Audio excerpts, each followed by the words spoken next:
नमस्कार, मी रेणुका. बुलेटिनमध्ये तुमचं स्वागत. या बुलेटिनमध्ये आपण बातम्या बघणार आहोत. थोडक्यात सुरुवातीची बातमी आहे उरणची. तिथल्या ओएनजीसी प्लांटला सकाळी 7 वाजता भीषण आग लागली. आगीमध्ये 4 जणांचा मृत्यू झाल्याची माहिती मिळते. 2 तासांहून अधिक काळ आगीच्या ज्वाळा तिथे दिसत होत्या. ओएनजीसीच्याच अंतर्गत आग विझवणाऱ्या यंत्रणेनं आगीवर नियंत्रण मिळवण्यात आता यश मिळवलं आहे. आगीची भीषणता लक्षात घेत प्रशासनानं परिसरातल्या नागरिकांना सुरक्षित स्थळी हलवायचं काम सुरू केलं. त्याचसोबत ओएनजीसीच्या या प्रकल्पापासून 1 किलोमीटरपर्यंत नागरिकांना प्रवेश बंद करण्यात आला. पाऊस सुरू आहे, त्याच्यामुळे आग विझवण्याच्या कामात अडथळे येतात. प्लांटमध्ये आणखीन काही कामगार अडकले होते, त्यांना देखील सुखरूप बाहेर काढण्यात आलंय. जखमी कामगारांना रुग्णालयात दाखल करण्यात आलंय. आगीचा भडका उडता जेएनपीटी आणि ओएनजीसी अग्निशमन दलाला पाचारण करण्यात आला. या आगीत मृत्युमुखी पडलेले 4ही जण हे सीआयएसएफचे अग्निशमन दलाचे कर्मचारी असल्याचं कळतंय. मुंबई उपनगरांसह ठाणे, कल्याण, डोंबिवली, वसईला मुसळधार पावसानं झोडपलेलं आहे. रात्रभरापासून सुरू आहे तिकडे पाऊस कंटिन्युअस आहेच, पण सखल भागात देखील पाणी साचलेलं होतं आणि आज सकाळपासून देखील मुंबई उपनगर, ठाणे आणि इतर भागात देखील पाऊस आहे. अंधेरी, मीरा रोड, वसई, ठाणे, कल्याण, डोंबिवली आणि नवी मुंबईत पावसाचा जोर जास्त होता. 48 तासात मुंबईसह राज्यात मुसळधार पावसाचा अंदाज देखील हवामान विभागानं वर्तवला होता. मध्य रेल्वे सेवेवर देखील पावसाचा परिणाम झाला. रेल्वे गाड्या 15 मिनिटं उशिरानं धावतात. आज घरोघरी 1.5 दिवसांच्या गणपतींचं विसर्जन होणार आहे. मुंबई, ठाण्यात कोसळणाऱ्या पावसामुळे गणेश भक्तांमध्ये मात्र सध्या चिंता दिसते. वसई विरारमध्ये पावसानं कालपासून जोरदार हजेरी लावलेली आहे. असाच पाऊस सुरू राहिला तर वसई विरारमध्ये सखल भागात पाणी साचून गणेश मंडपांमध्ये पाणी साचण्याची भीती व्यक्त होती. अमेरिकी बनावटीचं अपाचे हेलिकॉप्टर आज भारतीय सेवेत दाखल झालं. पठाणकोट वायुतळावर वायुदल प्रमुखांच्या उपस्थितीमध्ये अगदी काही वेळापूर्वीच हा सोहळा पार पडला. काँग्रेस नेते कृपाशंकर सिंह यांच्या बांद्र्यातल्या घरी मुख्यमंत्री देवेंद्र फडणवीस काल आले होते. त्यांच्या घरी गणपती असल्यानं मुख्यमंत्री त्यांच्याकडे देवदर्शनासाठी पोहोचले होते. गणपती दर्शनाच्या निमित्तानं कृपाशंकर आणि मुख्यमंत्री यांच्यात चर्चा झाली होती आणि त्यामध्ये कृपाशंकर आता भाजपच्या वाटेवर आहेत का अशा चर्चा देखील सध्या रंगतात. मुख्यमंत्री देवेंद्र फडणवीसांनी शिवसेना सचिव मिलिंद नार्वेकर यांच्या घरी जाऊन देखील गणपती बाप्पाचं दर्शन घेतलं. गणेश दर्शनानंतर मुख्यमंत्री आणि त्याचबरोबर मिलिंद नार्वेकर यांच्यात काही गप्पा देखील रंगल्या अशी चर्चा आहे. युतीच्या जागावाटपाचा फॉर्म्युला त्या 10 दिवसात ठरेल अशी माहिती सूत्रांकडून येते. लवकरच भाजप आणि शिवसेनेची बैठक होईल. त्यात भाजपतर्फे चंद्रकांत पाटील आणि सुधीर मुनगंटीवार शिवसेनेशी चर्चा करणार आहेत.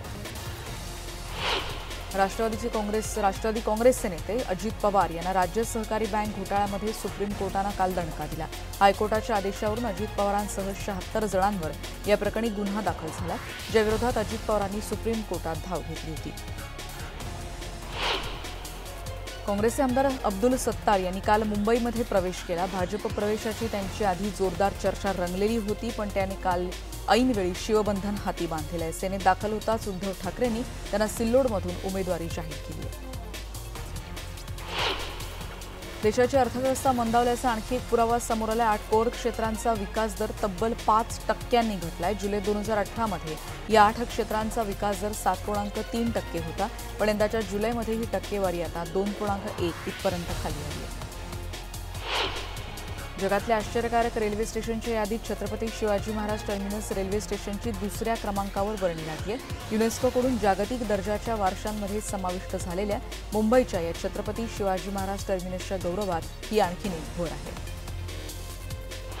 मुंबई मेट्रो 2 या मार्गावरचे मेट्रोचे डबे कसे असतील याची झलक काल पाहायला मिळाली. मुंबईत बीकेसीमध्ये बंगळुरूहून मेट्रोचा डबा दाखल झाला आहे. बंगळुरूतल्या कंपनीमध्ये असे एकूण 505 मेट्रो कोच बनवले जाणार आहेत. मेट्रो 2 आणि मेट्रो 7 साठी हे डबे येत्या काही महिन्यात मुंबईत दाखल होणार आहेत.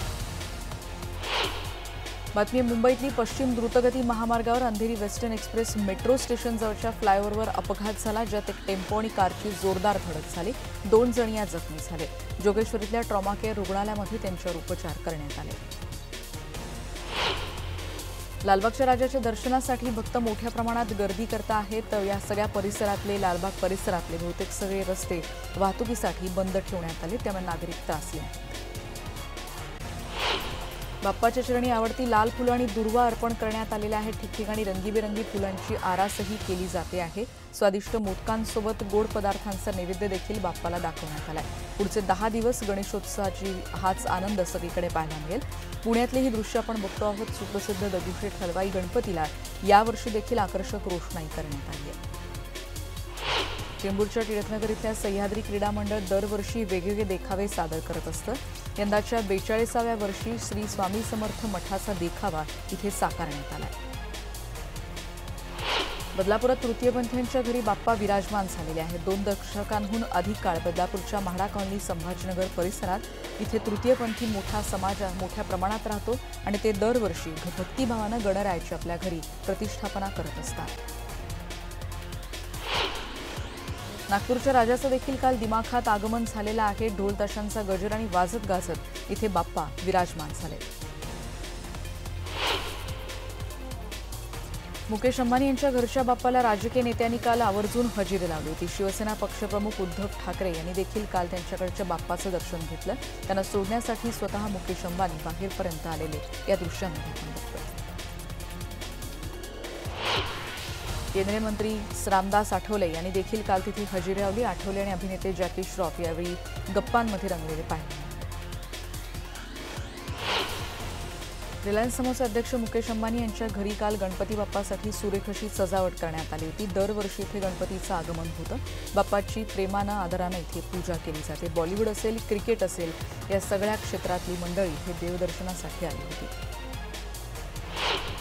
बिग बी अमिताभ बच्चन देखील मुकेश अंबानी यांच्या निवासस्थानी काल पोहोचले होते. तेव्हाची ही दृश्य सध्या आपण बघतो आहोत. अंबानी कुटुंबियांच्या बाप्पाचं दर्शन घेण्यासाठी सेलिब्रिटींची कालपासूनच इथे रीत लागलेली पाहायला. मास्टर ब्लास्टर सचिन तेंडुलकरनं देखील इथे काल हजेरी लावली. अभिनेत्री विद्या बालन देखील आपल्याला या दृश्यांमध्ये दिसते आहे. मुकेश अंबानी यांच्या घरच्या गणपतीचं दर्शन घेण्यासाठी हे सर्वजण तिथे उपस्थित होते. माधुरी दीक्षित त्याचबरोबर श्रीराम नेने देखील या दृश्यामध्ये आपण बघतोय. हे सगळे कालची दृश्य आहेत. अँटिलियामध्ये बाप्पाचं दर्शन घेण्यासाठी हे सगळ्या सेलिब्रिटीज काल तिथे उपस्थित होते. बॉलिवूडमधलं सध्या सगळ्यात जास्त चर्चेत असलेलं कपल अर्थात रणबीर कपूर आणि आलिया भट्टनं देखील अंबानीकडच्या बाप्पांना एकत्र काल येत हजेरी लावली. यावेळी आलिया साडी नेसून आलेली होती. अंबानींच्या घरच्या बाप्पाला निर्माता आणि दिग्दर्शक करण जोहर देखील काल आवर्जून उपस्थित होता. यावेळी त्यानं घेतलेला ड्रेस हा विशेष चर्चेचा विषय होता. अभिनेत्री काजोल आणि डिझायनर मनीष मल्होत्रा यांनी देखील काल अंबानींच्या घरच्या बाप्पाचं दर्शन घेतलं. पाकिस्तानातही पारंपरिक पद्धतीनं गणेशोत्सव साजरा होतोय. कराचीतल्या गणेश मठातल्या बाप्पाची ही खास दृश्य सध्या आपण न्यूज 18 लोकमतच्या पडद्यावर बघतो. माजी केंद्रीय अर्थमंत्री पी चिदंबरम यांच्या जामीन अर्जावर आज सुनावणी अपेक्षित आहे. अनेक्स मीडिया प्रकरणात सीबीआय विशेष कोर्टात आज यावर सुनावणी होणार आहे. चिदंबरम यांच्या सीबीआय कोठडीत मंगळवारपर्यंत वाढ करण्यात आली होती. विशेष न्यायाधीश अजय कुमार कुऱ्हाड यांनी चिदंबरम यांच्या अंतरिम जामीन याचिकेवर सुनावणी ते करणार आहेत असं कळतंय. जंगलाला लागलेल्या भीषण आगीमुळे अमेझॉन जंगल जळून खाक झालेलं आहे. आगीची दाहक दृश्य आता हळूहळू समोर येतात. कित्येक हेक्टरवरची झाडं अशी नष्ट झाली आहेत. हा सगळा परिसर असा ओसाड दिसतोय.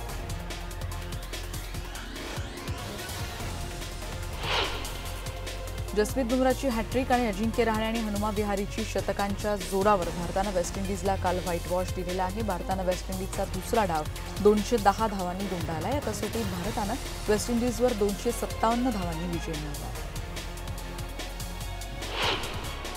पंतप्रधान नरेंद्र मोदी गुजरातमधल्या वडनगर रेल्वे स्टेशनवर चहा विकायचे आणि त्यांनी त्यांच्या भाषणांमध्ये याचा उल्लेखही वारंवार केला. याच दुकानाचं पर्यटन स्थळामध्ये आता रूपांतर केलं जाणार आहे. केंद्रीय पर्यटन आणि सांस्कृतिक मंत्री प्रल्हाद पटेल यांनी नुकतीच याबद्दलची घोषणा केली. बुलढाण्यातली जिल्ह्यात काही भागात दमदार पावसानं हजेरी लावली आहे. नद्या आणि छोटे बंधारे तुडुंब वाहत आहेत आणि त्यामुळे नदीत पोहण्यासाठी गेलेल्या 3 युवकांपैकी 2घांचा मृत्यू झाला.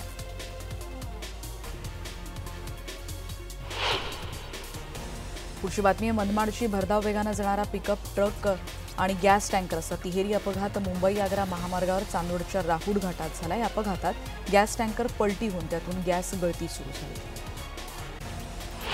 शिक्षणाचा लातूर पॅटर्न म्हणून नावाजलेल्या लातूर शहरात शिक्षणासाठी बीड जिल्ह्यातून आलेल्या आणि 12वीत शिकत असलेल्या विद्यार्थी अचानक बेपत्ता झाल्यामुळे लातूर पोलिसांसह सीआयडी पोलीस देखील चक्रावले आहेत. विशेष म्हणजे 2 वर्षांपासून नातेवाईकांचं पोलीस आणि सीआयडी पोलीस देखील तपास करतात, पण या विद्यार्थ्याचा अजूनही पत्ता लागलेला नाही.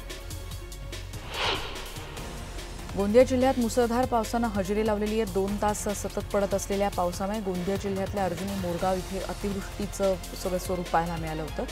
केशरी गावाजवळच्या धोबी नाल्यावरच्या पुलावरून 2 ते 3 फुटापर्यंत पाणी तिथे वाहत होतं. यवतमाळमध्ये 17 वर्षाच्या एका विद्यार्थिनीवर चाकूनं प्राणघातक हल्ला करण्यात आलाय.